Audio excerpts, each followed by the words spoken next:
man, here we go back with another one. Yes, sir. We are back. And we got a special guest in the building. And as we always say, he's the most recent. So he's the most special. Yep.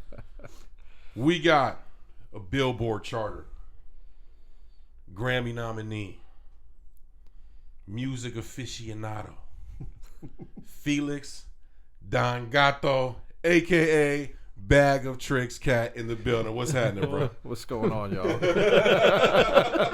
I don't know if I'm that cool. Nah, I rehearsed that, man. I had that ready for you, man. Yeah. I almost did my my Buffett voice, you know what I'm saying? And now coming to the show, you know what I mean? But yeah, thanks for coming through, man. Yeah, thanks for having me. Yeah. How long was the drive? About 30 minutes, 40 minutes. Okay, cool. Yeah.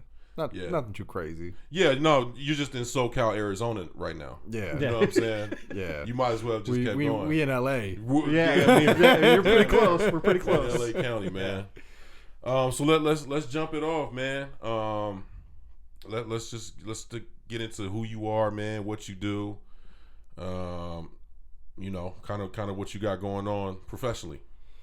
Well, I make music for myself. I record a mix for a lot of cats, and currently that's what I'm doing. Okay. I'm making music and I'm helping other people make music. I just had an EP come out on July 31st. Yeah. Called the Bad Luck EP. Yeah, we gotta get in. Fire. We gonna get into That's a fire. We gonna get into it. it. Was We a gonna fire get into EP, it for sure. Yeah. For sure. Go ahead. So I had that just recently come out. I have a single coming out this upcoming Friday, and I'm in the studio about 50 hours a week. Nice. So how'd you get started in music? What year? What made you like this is what I want to do? Well, I started doing music really young because my grandma was a singer during the big band era. Okay. Yeah. Her name was Ann Bennett, and she sang on the East Coast. She had some recordings, but mainly like live.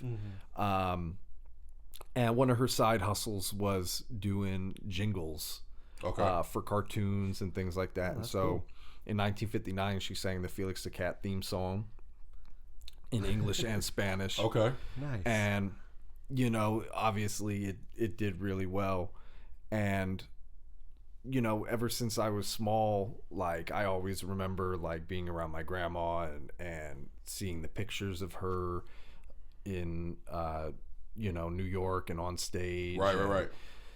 And, yeah, like music was constantly around me. So I just naturally got drawn to it.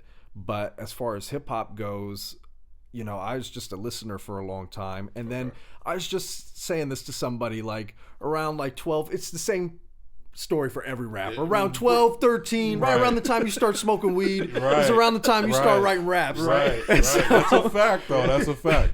And so right around that time, you know, I started writing raps and smoking weed. Right. Kind of go hand in hand. It right? does. And then right around like 16, I started recording over like original beats. Was selling CDs. I'd print up CDs. I started doing shows in the Valley that, you know, there weren't many places that would do all age events. Okay. So there was a spot called the Big Fish Pub back in the day that would do them. And yeah, it just kind of grew from there. But that's how it really all started. Nice. So we kind of alluded to it. You said your grandmother sang the Felix the Cat. So was that the inspiration behind the name? Oh, like, yeah. It was Yeah, like, yeah. okay, Yeah, I gotta well, be Felix you the know, Cat. Yeah, well, a lot of people call me Felix, but you know, it's also Felix always had a bag of tricks, and you know, those who know me and you know have worked with me and been around me, like I always have whatever is needed. You got a bag of like tricks.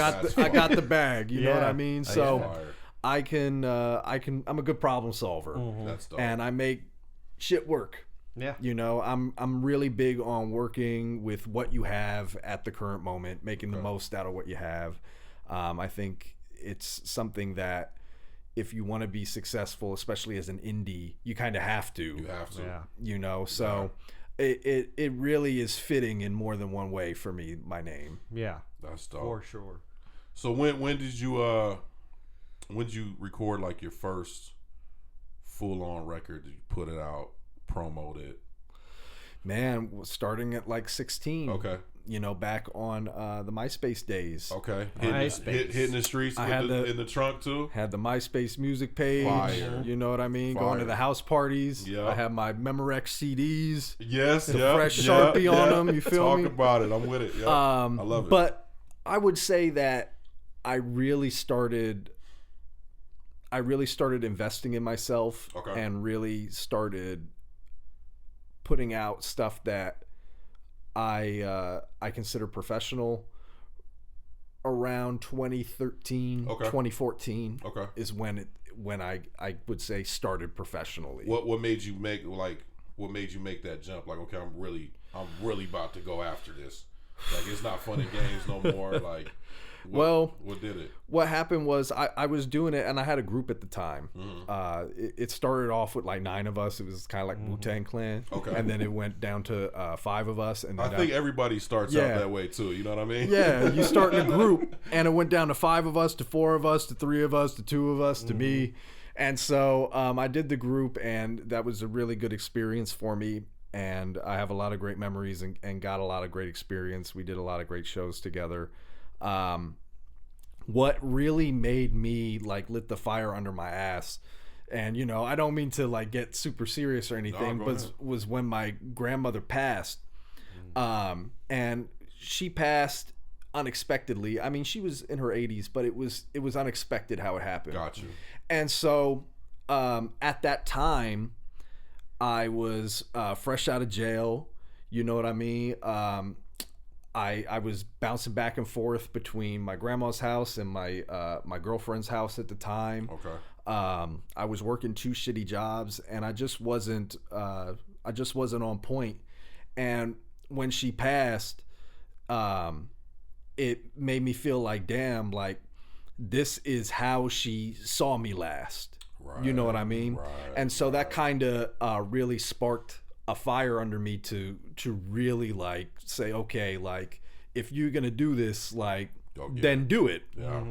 And that was the moment that things started really moving in that direction. That's dope. So on the mixing engineering side of things, did you teach yourself? When did you start doing that? When did you start taking an interest in that? So I started recording myself on cassette when I was about 12, 13, right when I first started writing raps.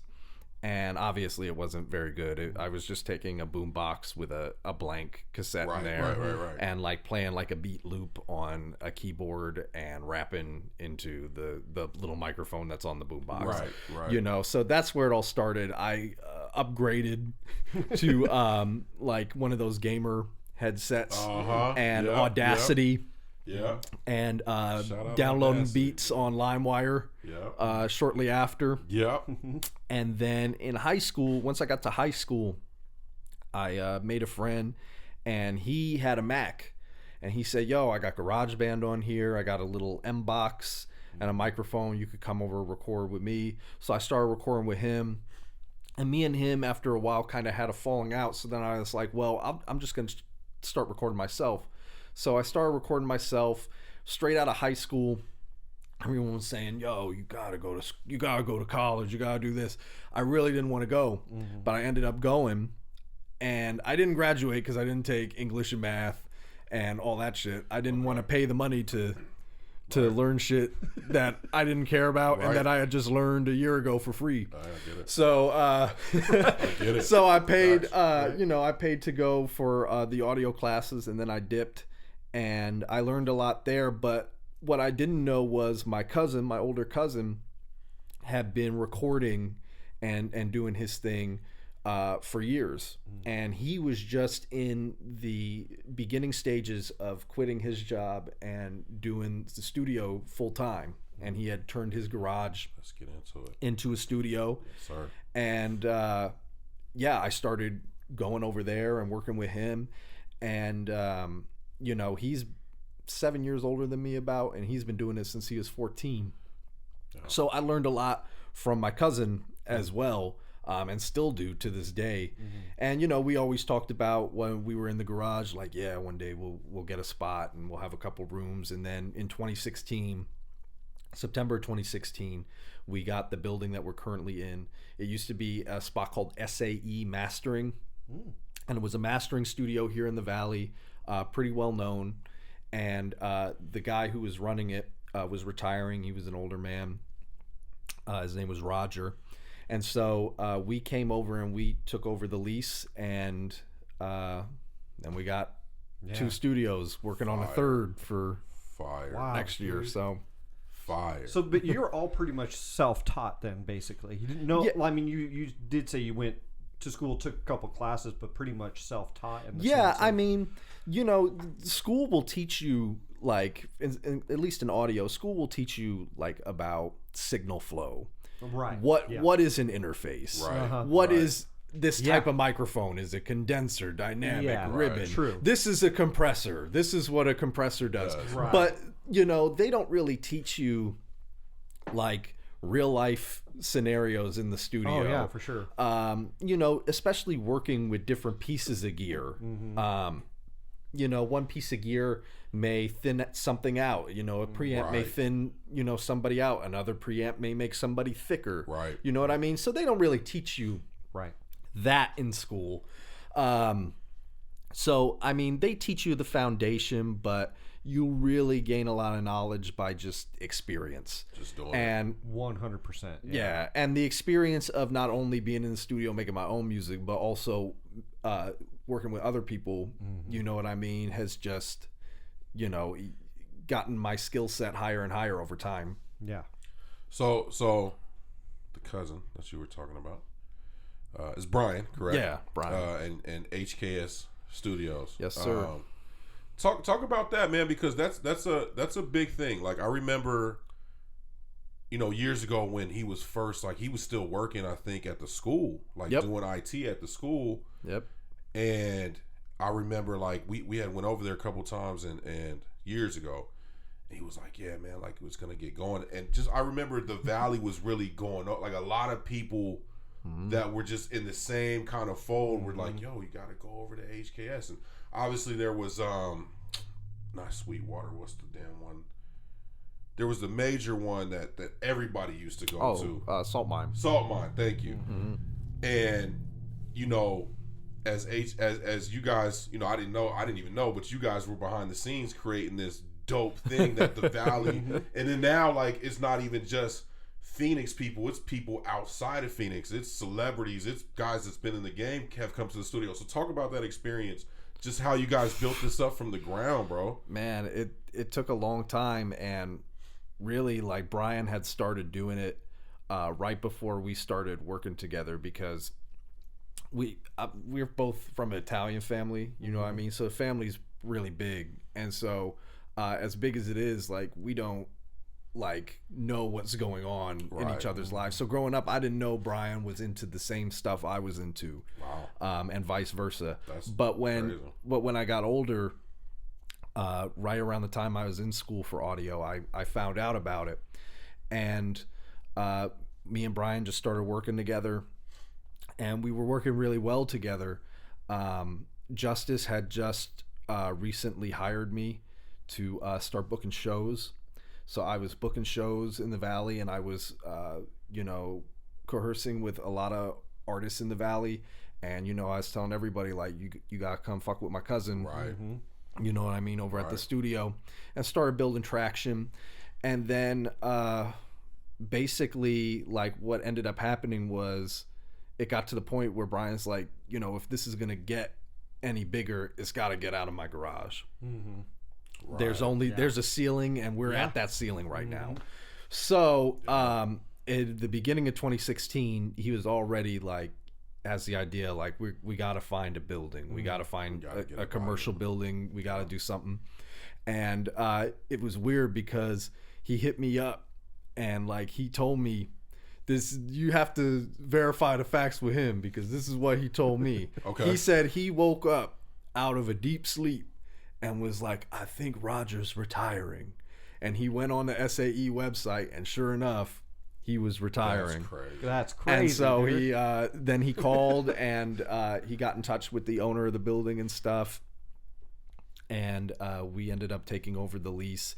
And yeah, just to see it grow to what it is now. I mean, you know, Brian's booked like 3-4 months in advance. Crazy out of control. Like I'm booked like 2 months in advance. But you know what I mean? It's really crazy to see, just because like it doesn't feel like it was that long ago. Like it doesn't feel like it was that much time, but like we've already been in that building 5 years. Like it was almost 10 years ago when it started, and it's just like, where did the time go? Like we were busy working. Yeah, you know what I mean? Yeah, dude. And like things just started happening.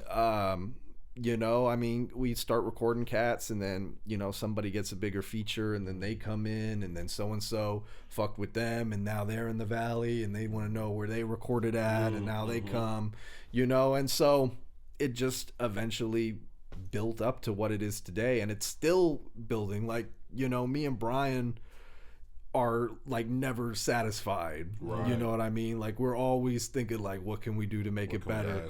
What are we going to add to it? We're going to be building a third room here at the beginning of the year, because we just, between the two of us, there's just not enough time. Right. So we'll have the third room starting at the top of the year, which I'm excited for.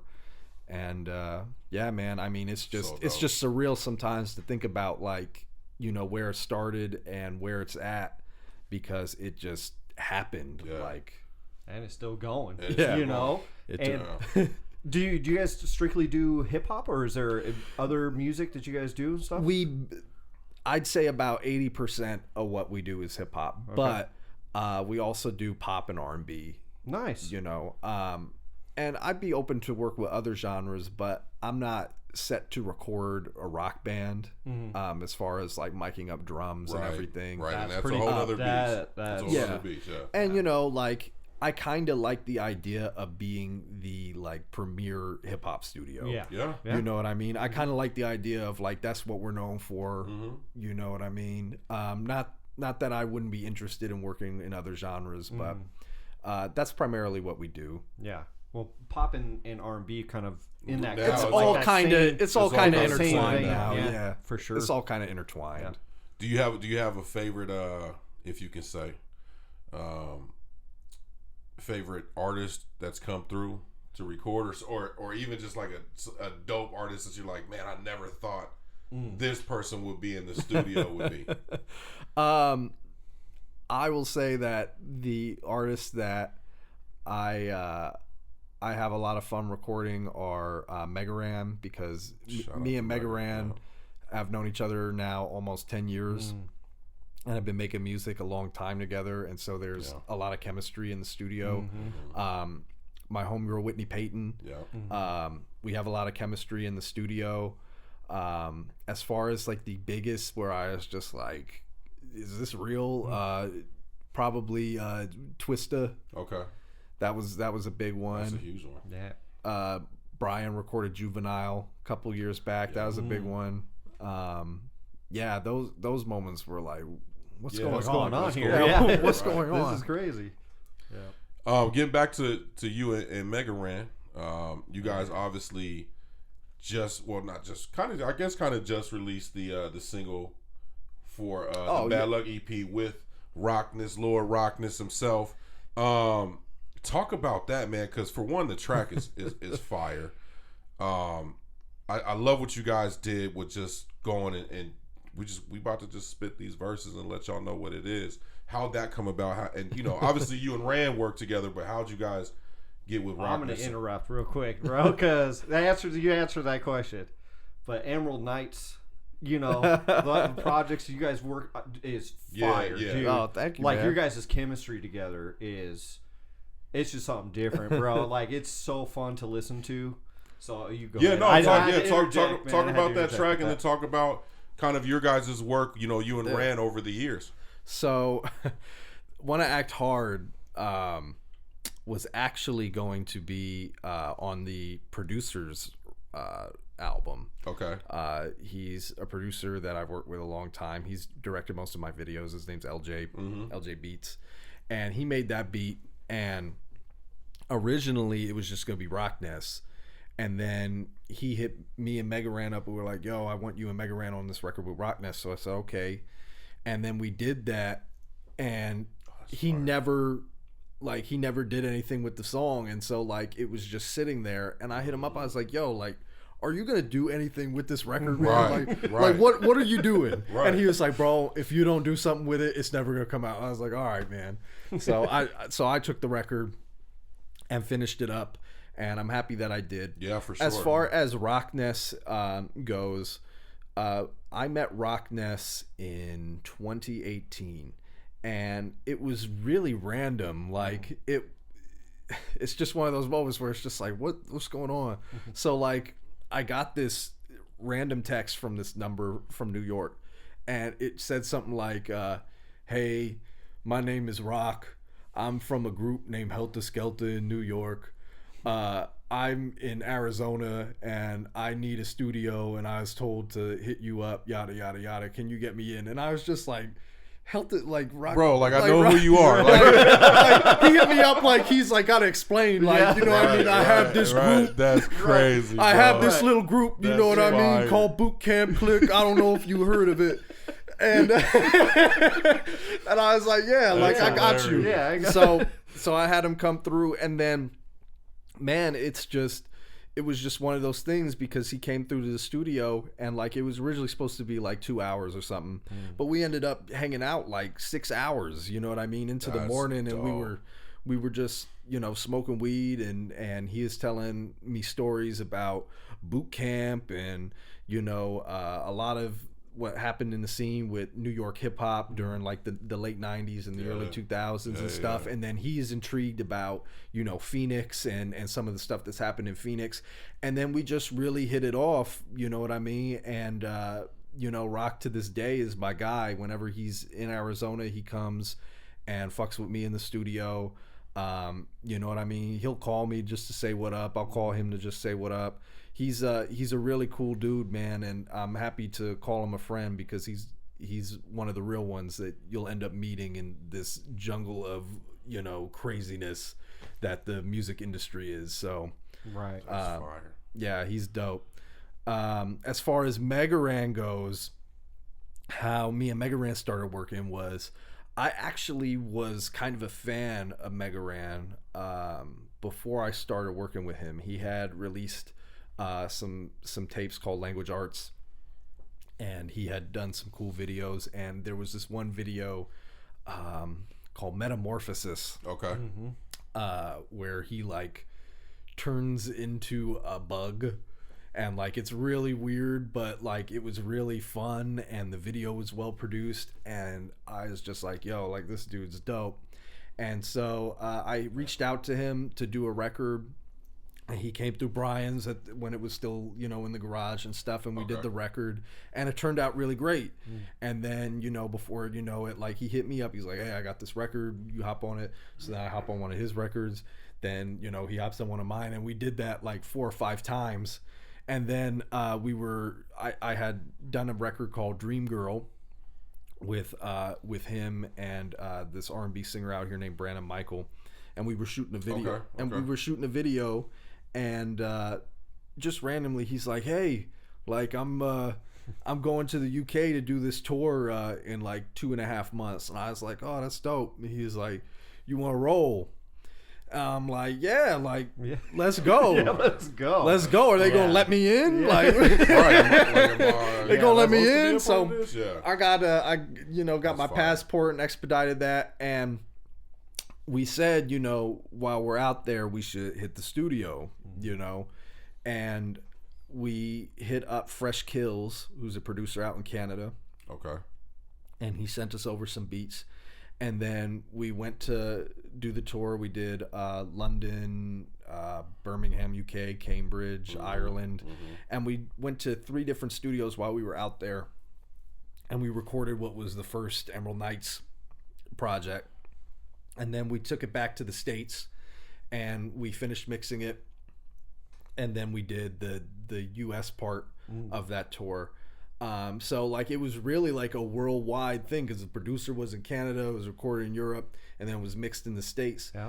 And so that's how like the first Emerald Nights came to be. That's dope. And then That would explain the album art of like the Abbey Road type Yeah. of deal going on. That makes a lot of sense. yeah, it was all recorded in Europe Yeah. because the tour was called Emerald Nights, and the reason we called it that wasn't anything to do with Green Lantern or anything. Okay. It really stemmed from we were going to Europe, so you know there are nights Right. and stuff, and then the U.S. tour was in the Southwest and the Northwest, and Seattle was a big date for us, so that's Emerald City. So we decided to call it Emerald Nights. That's fire. And then it just It's stuck. stuck. That's a Yeah, fire. And it's That's fire. cool though. It's I fire. love that. yeah. It's fire. I love that. It just stuck, and then you know, before you know it, like we did that in 2015 and 2017 when I got the building and everything situated. Mega Ran started coming to record with me, and you know, he was like, "Yeah, you got the studio, let's do this Emerald Nights 2." And so then we did that, and I think Emerald Nights 2 like totally shitted on Emerald Nights 1. And yeah, man, now we're just we're in talks of doing Emerald Nights 3. I was just gonna say. That was gonna be my next question, man. Is when's the next project coming out with you and Mega Ran? Man? Emerald Nights 3, like Okay. there's no date or anything. Yeah. We may or may not have like some beats that you know that we're considering and stuff, but it will happen, but we're not gonna rush it. There was Right. there was a 3-year gap between the first and the second. Right now it's a 3-year gap now. If we were to put it out this year, it probably won't come Yeah. out this year realistically. Maybe sometime next year. Well, we got something to look forward to then. Right. You know. And me and Mega Ran have done songs and stuff. Oh, yeah, yeah. In between the Emerald Night stuff, you know what I mean? Like Right. One Act Hard, he's on there. I'm on a couple of his. So we still make music that may not necessarily end up on Emerald Nights. Yeah. Well, and you stay working anyways because you just dropped the Bad Luck EP. Yeah. And now we've got, if I'm trying to say it right, Vodka Gravas, Yep. Milk and Vodka. Milk and vodka. coming what, this fall, right? This fall, But you yeah. got a single coming. This upcoming Friday. yeah. Okay, so let's get into that because you just dropped. So now you about to drop again. Yeah, Is I it know. an LP or EP? It's an EP. Okay. It's an EP. LP stressed me out. So I was I'm gonna just- say what like You why know not what? an LP? Yeah, though? yeah. You know what? I did want to ask. So let's get into the EP that's coming out. Okay. But I did want to ask you something too because I have noticed that you do a lot of EPs, and even when you do your LPs, they're like right on the cusp of the LP. It's like 8 songs LP. Yeah, 10. Why is that? Well, the thing is, man, is that when it comes to the financing of an album and everything, it's very, very expensive. Like, and a lot of cats think like, oh, like, you know, video is $500 or whatever, but it's not like that. It's like Felix Chevrolet was the last solo project that I put out before the Bad Luck EP. Right. Felix Chevrolet is, I think, 8 or 9 songs.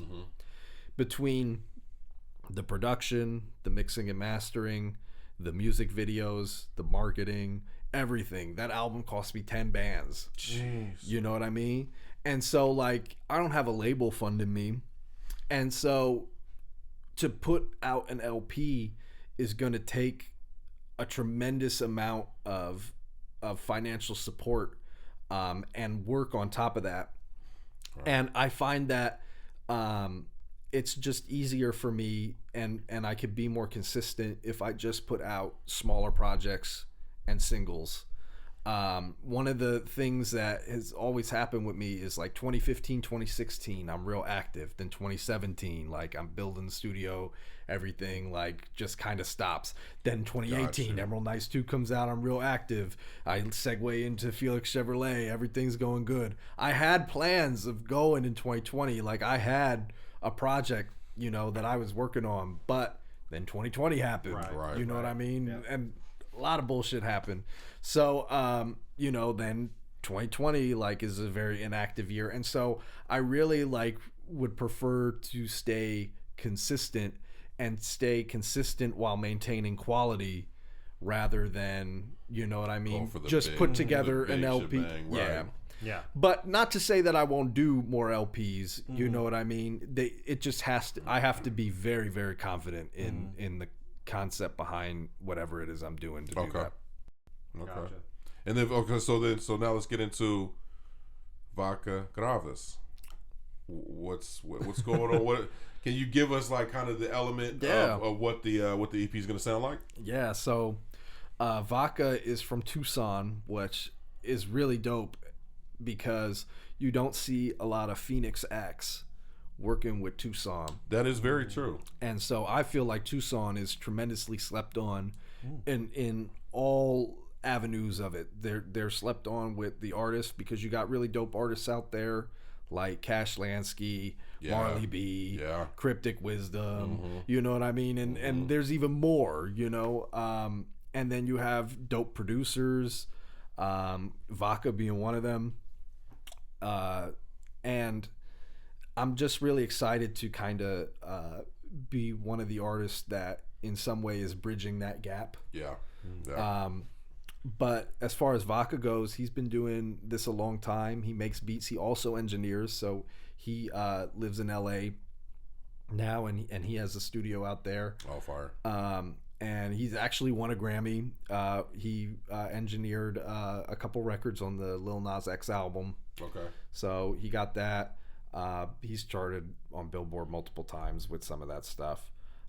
As far as the sound goes, the sound is very traditional. Okay. It's more traditional hip hop. It does have a contemporary twist, but you know, these aren't records that I would probably like auto-tune out on. You know what I mean? These are more traditional in the sense of hip hop. Speaking of autotune, what is your take on autotune? Do you like it? Do you hate it? I love autotune. Do you? Okay. I love autotune. I've used autotune on a lot of my records. So we were talking about that, you know, as you were coming in, and I love. See, autotune's a weird thing for me personally. Sometimes I think it's too much, like it's too overused, like especially in a project where every song sounds the same over and over, and it's just all auto-tune. And I love what you did with, you know, the Bad Luck EP with some of the auto-tuning in there, where it's very subtle. Gotta, like, stay safe. Yeah, and it's I love the blend of that. I love the blending of good auto-tuning. There's a happy medium with it. You know what I mean? I like auto-tune records. I think that there are like super like elitist hip hop heads, you know what I mean, that are like auto-tune isn't real hip hop. Right. You know what I mean? But and then like, you know, you have weird elitists that are like, you don't rap as fast as Tech 9. That's not real hip hop. Right. Like, you know what I mean? No, like hip hop is, so it's two words. Hip, so you're hip to what's going on, so it's current, you know what I mean, and the hop, rhythm, you know what I mean, like, so if it's current and it has rhythm, it's technically hip hop, right, you know what I mean, right. So to say that one style is hip hop and one isn't, you know what I mean, like there's subgenres within hip hop and subgenres within all music. You know what I mean? And there's some that I really like and there's some that I don't like.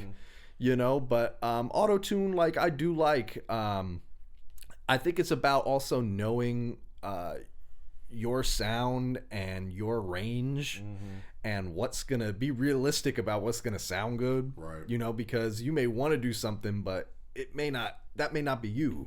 Right. You know what I mean? Yeah, you could want to like do like the T-Pain effect, but like you don't sound like T-Pain, so you're just gonna sound like a dude with weird auto-tune on your voice. Yeah, auto-tune, like, and what I tell artists too when I record them and they want to use auto-tune and they haven't used it before is auto-tune is not pitch correction. Auto-tune is an instrument that you play with your voice. Yes, that's really what it is. True, say that. And so if you don't take the time to learn how to play that instrument, you know what I mean, you're not going to get the result that you want. Okay. Right. Are you a Do you use auto-tune while you're recording, or yeah. every time? Yeah. Do you use it in post as well, or in your mixing? Or you pretty Yeah. much you got it set. Yeah, like when you record with it on, you keep it on the mix. You know what I mean? Right. But there's never an instance where it's like you didn't have it there, and then you're like, this would sound good. Like you like, I know we're gonna do auto-tune. Yeah, even if record it straight. Even if somebody doesn't need auto-tune, I'll put a little on them. Okay. To where they don't even realize that it's there. If it's something that I don't want to sound like there is any auto-tune, then what I would do is there's a plugin called Melodyne. And so I would have the auto-tune on, and I would pull up Melodyne, and I would manually shift them to where they're on. And when you do that, it will take away the robotic type sound of the auto-tune. And if you do it well enough, you may be able to take it off completely. Because Melodyne's more of a pitch correction. Melodyne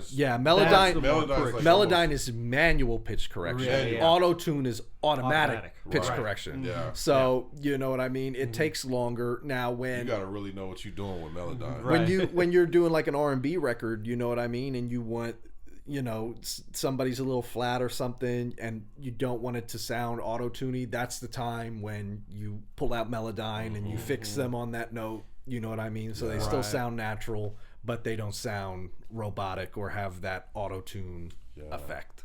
Fire. No, I love the engineering stuff. I do too. We come from an engineering background, so like I love to ask you that stuff. I love engineering, man. I love all parts of the process. Do you prefer engineering or being an artist? Do you prefer one more over the other? I prefer being an artist a little more. Do you?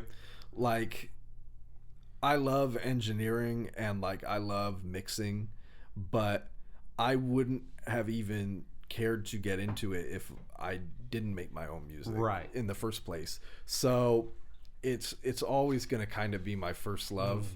But I'm also like super snobby about gear and stuff now. Like it's hard for me to just enjoy, and so like when I record, like personally, like I hate having to record myself. Like I try to avoid it because you should, when you're an artist, you should be focusing on your performance. You know what I mean? And not necessarily gain staging or, how well your vocals hitting the compressor and that's true. If you split your attention on that, like you get half and half on both. You'll lose some of the best. You'll lose a good performance out of focusing too much on the engineering side, and you'll lose the engineering part of it focusing too much on the performance. So when I record my stuff, about 85% of the time, Brian's recording me. Okay. And I am just focusing on my performance. Letting loose. Yeah. But, I do love engineering, though, because, like I said, I really love gear. I really love hearing a record, like, in the early stages and taking it to the finish line.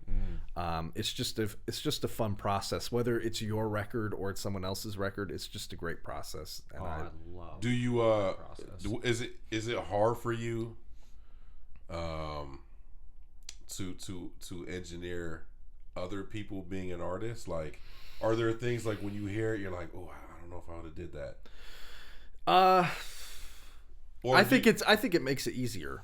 Okay. I think it makes it easier, to be honest with you, because to me, like, there's this unspoken thing, and I don't think anybody ever talks about it, of like studio etiquette.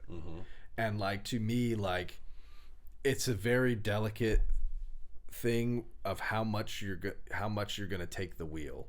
Like, the artist is going to take the wheel to a certain extent, and the engineer is going to take a wheel to a certain extent. Okay. And first you have to find the relationship that you have with the artist. And it's not going to be, usually in your first session, unless they say, hey, I really want your feedback on everything. You know what I mean? Yep. Like, I am involved as little or as much as they want me to be. Usually what ends up happening is, for artists that aren't as experienced, I end up taking the larger end of the wheel. Okay. You know what I mean? And they want someone to help them with the wheel. Of course. But then you have artists that are really tenured, you know what I mean? That it's really 50-50 with them. Like sometimes, you know, like if I record Megaran's very tenured, and there'll be times I'll be like, hey, you should redo that take, and then he'll redo it. And there's times he'll listen back and be like, okay, I'm gonna redo that take, and we redo it. You know what I mean? It's really balanced. I never really like though when it's all the way on the other end, when they're like, just press record. You know what I mean? And usually, you know, those records don't turn out good because, you know, the artist has unrealistic expectations about what the process involves and what it takes to get to the finish line. So you know, I don't have a lot of that anyway. And you know, usually those cats end up falling off anyway. Right, say that. So, but yeah, usually, you know, but usually it's either like 50-50 or like I'll end up taking the wheel a little bit more if it's somebody who needs it. Yeah. Nice. I love mixing, man. As he knows, man, mixing is just one of my things. I never really got into like the recording side of things, but you know, because him and I have worked together on different projects and stuff like that, and he's always recorded and then handed it off to me to mix it and stuff like that, man. I love hearing it because I love the process of it. It's always been, you know, just a fantastic process to go through. Yeah, it's really it's fulfilling. It is super fulfilling. It's fulfilling when you take a record and you get it to the finish line. Yeah, for sure. You know, and obviously like it, you know, there's a lot of factors into it. You know, I don't think people realize like it's comes down to even the room you're in, to the speakers that you're listening to, you know, are you all the way in the box? Are you hybrid? You know what I mean? There's just a lot of different factors that can change, you know, the outcome of your mix. And like when you find that balance between everything and you dial it in and you know it's dope and the artist knows it's dope, then it's a good feeling. Oh, that's such a good feeling. Do you teach this type of stuff too? I haven't really been asked to teach engineering. My cousin Brian, he does classes. Okay. Every now and then, like once a quarter, and it's from beginner to intermediate. And it mainly focuses on mixing, but he does go over like, you know, basic signal flow and kind of goes over how he has his studio set up in his class. I mostly get requested to talk about music business. Okay. Yeah. You know, I have been hired to do consulting for artists and stuff, like as far as like how to treat their brand as a business. Gotcha. How to structure a campaign for a single or for an album, things like that. But yeah, I mean, I would be happy to teach some engineering stuff. And who knows, like down the road, maybe, you know, that'll be something that I do. I used to work at Sam Ash. Oh, man. I used to work at Sam Ash in pro audio. Yeah. It was the last regular job I had. And I taught Pro Tools on Saturdays. That's dope. And, I taught Pro Tools to the teenagers and the old people. So there you go. Yeah. Do you guys take any interns? We don't at the time because unfortunately, like a lot of clients don't want them in there. Gotcha. Okay. And so, you know, we haven't really taken any interns. Yeah. Really? It's kind of surprising that they wouldn't want an intern just for the help. You know what I mean? Well, there's nothing really to help. Like when you're like in a rock studio and stuff, and like you have to set up a bunch of mics, and you know what I mean. Like someone needs to be in the live room, and somebody needs to be in the control room, and you're on a talkback saying, "Move the mic closer," or "Bring it back," or do like you know. There's more. There's more for an intern to do. Like. Yeah. So when you're mainly tracking vocals and you're mixing, like they're just sitting there, wrapping up wires and stuff. Okay, yeah, that makes or sense. you could have them clean toilets, or but it's something that's not off the table. It's just not on the table right now, especially like with COVID. But the conservatory has reached out to us a few times about it, and it's something that I'm sure that we'll end up doing sometime in the future. Nice, nice. Well, let's do some bragging a little bit. A little bit of bragging. A little bit of bragging. Let's talk about the billboards, man. Let's talk about the Grammys, billboards. Man. It's not every day I have a Grammy nominee. So let me get this right. So let me straighten it out. So I haven't been nominated for a Grammy. Okay. I've been nominated for a nomination. Well, you knocking on the door. You right there. You outside. So what happens in the process? So okay. So there's the Recording Academy, and about 100 or so albums or songs are selected for each category that's going to be on the Grammys. Okay. That's called the Grammy shortlist. All the voting members will vote for their favorite album or song in each category, and the top 5 that get the most votes in each category is what's nominated. Then all the members come back and they vote on those 5 in each category, and that's what wins. So I haven't made it to the full-on nomination. I've made it to the short list to be considered for nomination. That's 100 songs, bro. There's a lot of songs, bro. That's a nomination. That is a goddamn nomination. That's a nomination. That is a nomination. I guess so. But 100 songs. Are you in 100? The top 100? There's like 100 that come out every Friday. Come on now. You know, that's a better list than like the top 100 basketball players right now, the top 100 football players right now. Like, there's a lot of music out there. Yeah, you gotta take that. That's a nomination. All right, well, you call it what you call it. I just had to clarify. But let's talk about the billboards, man, because that's huge, man. That's that fire. Is big too. Yeah. I mean, brag a little bit, man. To be honest with you, the first time that it happened, like, it was a goal. It was a goal that I had set out. Melodyne, he dropped R&DM. It was, I think, September of 2015. He dropped R&DM, and he charted, and he hit Heat Seekers. Funny story. So every year they kind of make it a little harder. Okay. A lot of the charts that I've charted on no longer exist.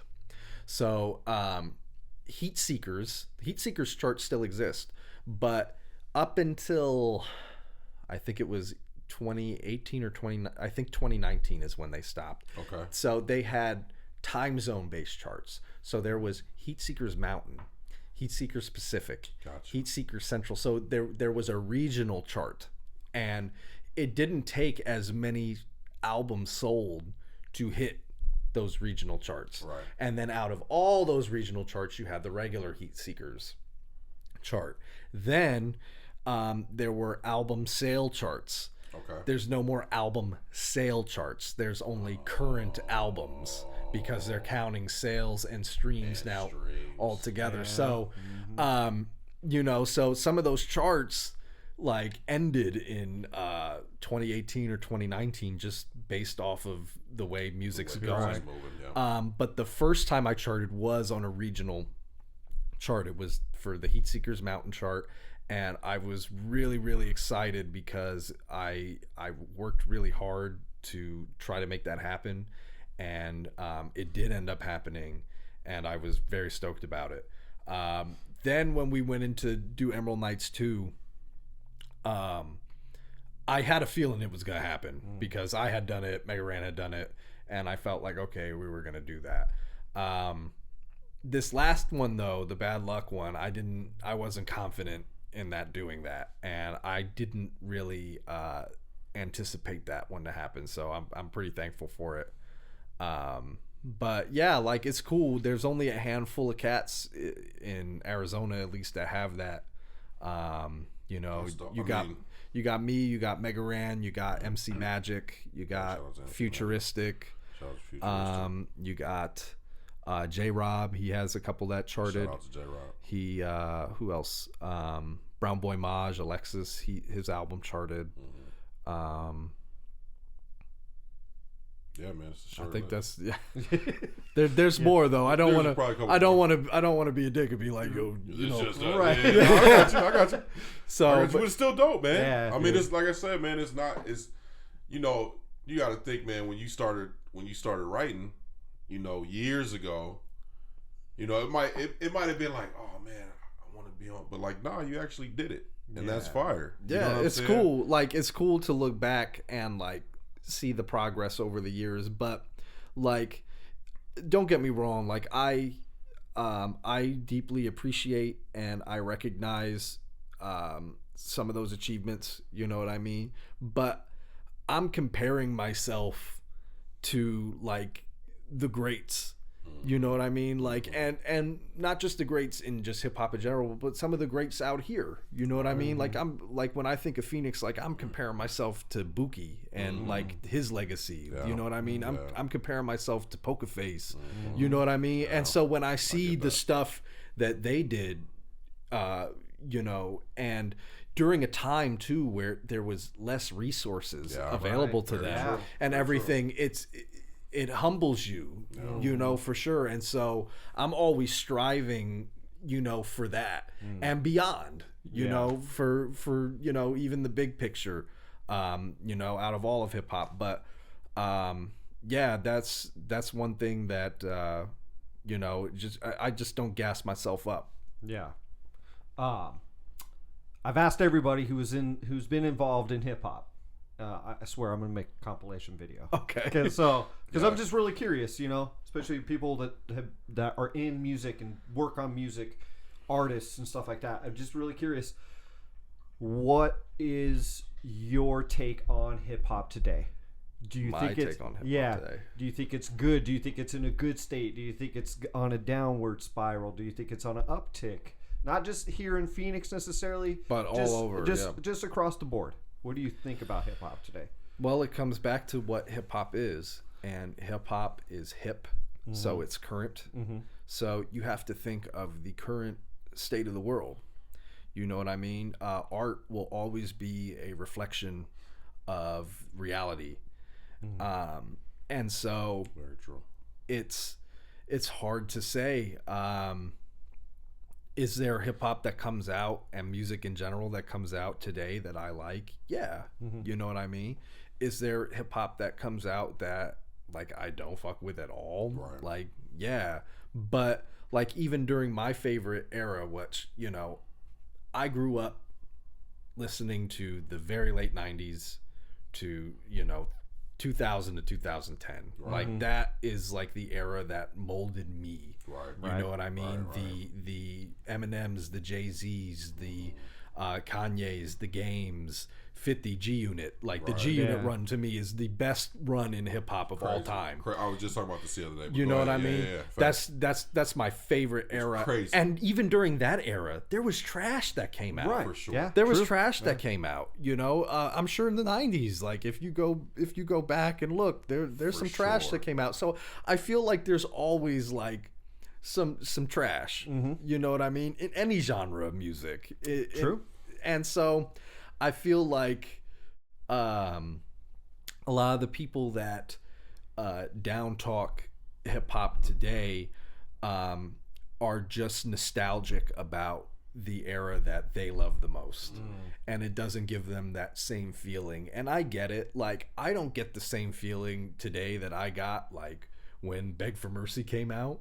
You know what I mean? I don't get the same feeling that I got when the documentary came out, or the Eminem show, or you know what I mean, Chronic 2001, or the Blue Carpet Treatment. You know what I mean? Like I don't get that. I don't get that feeling. Like and I don't think it's because of the music. I think it's because, you know, like I'm getting older and I'm nostalgic about that. Yeah. And so I think that a lot of listeners are just nostalgic over the music that they grew up listening to and the feeling that they got, and they're just not getting it anymore, so they're equating it to the music's bad. Yeah. And I just don't think it's true. I think there's a lot of really good hip hop that comes out today, from Nas's new album.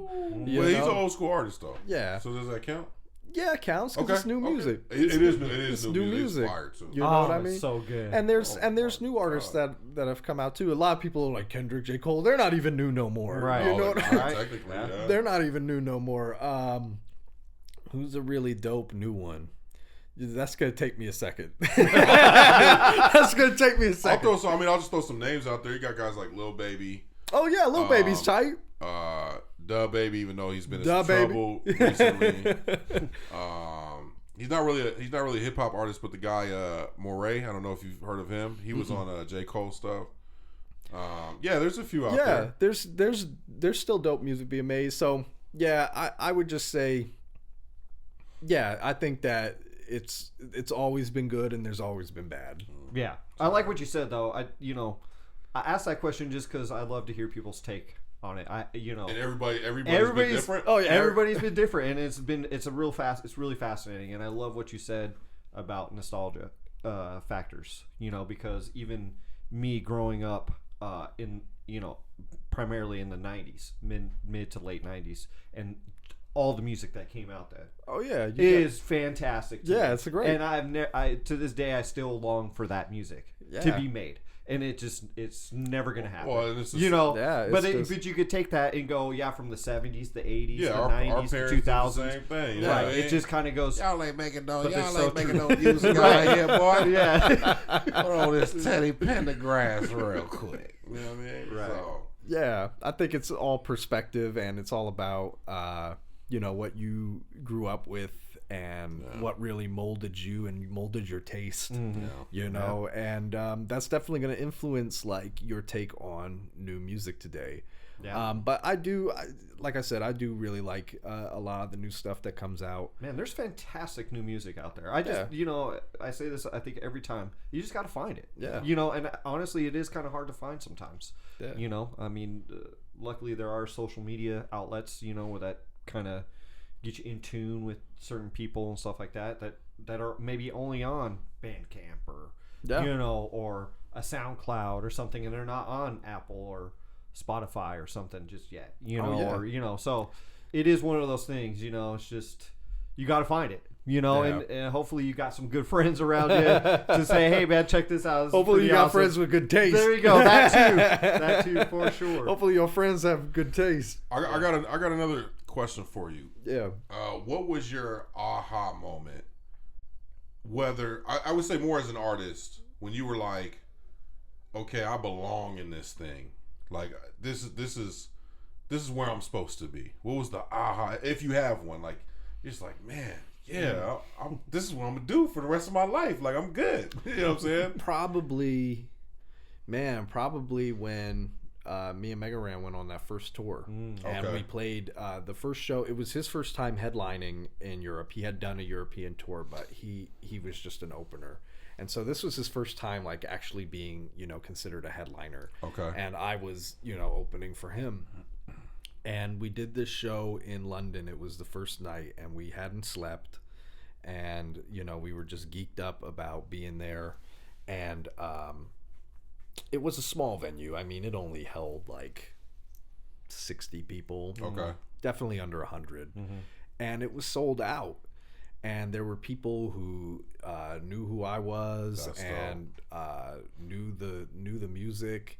And like I didn't have a whole lot of stuff out then. I had one project out and maybe a couple singles.